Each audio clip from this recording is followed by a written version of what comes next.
Hello, and welcome to another episode of a show I like to personally call The Popcorn King.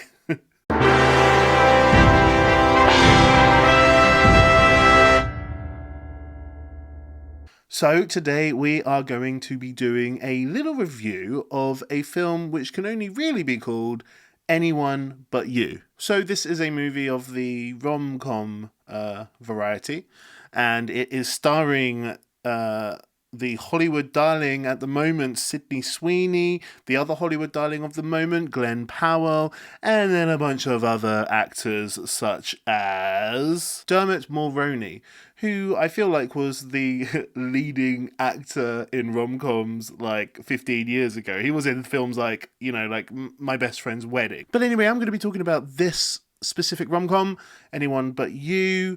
What is this about? I guess it's about this sort of chance meeting, this cute meet between Sydney's character and Glenn. I don't remember the characters' names in the film.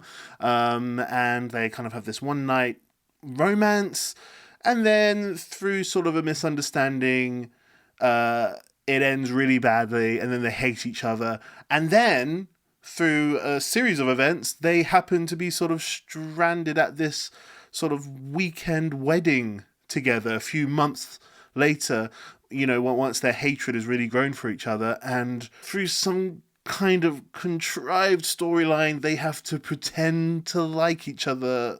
And that's the rom-com, basically. I went to see this on Valentine's Day with a certain Italian lady. And I think her and I both agreed that this film didn't really seem very necessary. That there's just rom-coms can be amazing, right? Rom-coms can be full of hilarious jokes. They can make you just well up sometimes. They can, you really feel this warm, fuzzy love feeling in it, or you can feel really awkward and embarrassed. There's loads of things that rom-coms can do, and I personally love rom-coms. This just didn't slap. It wasn't it. It wasn't hitting. It wasn't rom-comming. And it's just, I feel like there was two conflicting ideas. I feel like there was two conflicting sort of styles here. You have the raunchy sort of rom-coms, like Wedding Crashers.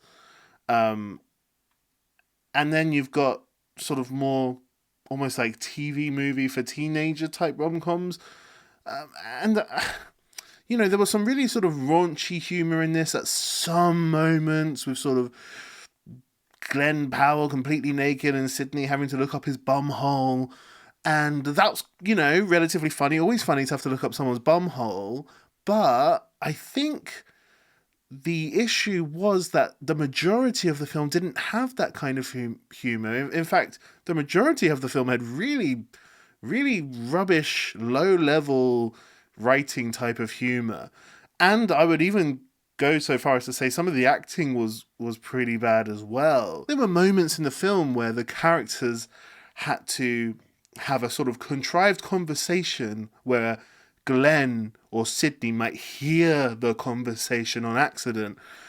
And that acting between the two characters pretending to have this legitimate conversation when really they know that this conversation is staged, the acting was really, really like GCSE level. That means like high school level for people in America.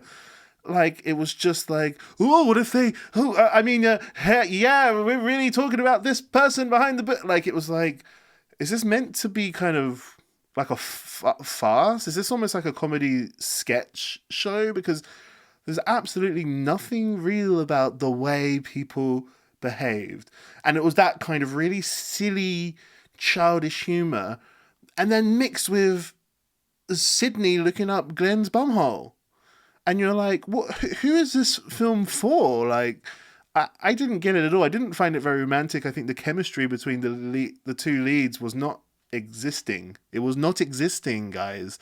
I still had fun because I was kind of drunk when I went to watch it, and my Italian lady laughed as well. But I feel like we were laughing kind of at how shit the film was, which you really can't say that that's a success, right? Or can you?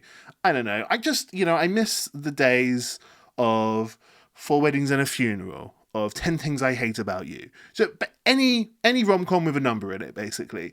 And I just want to watch another amazing rom-com. I think comedies in general have kind of slightly gone downhill. Let's get the comedy genre back up, the romance genre back up, and have them sort of make out with each other and do an amazing movie, because I'm bored of this shit.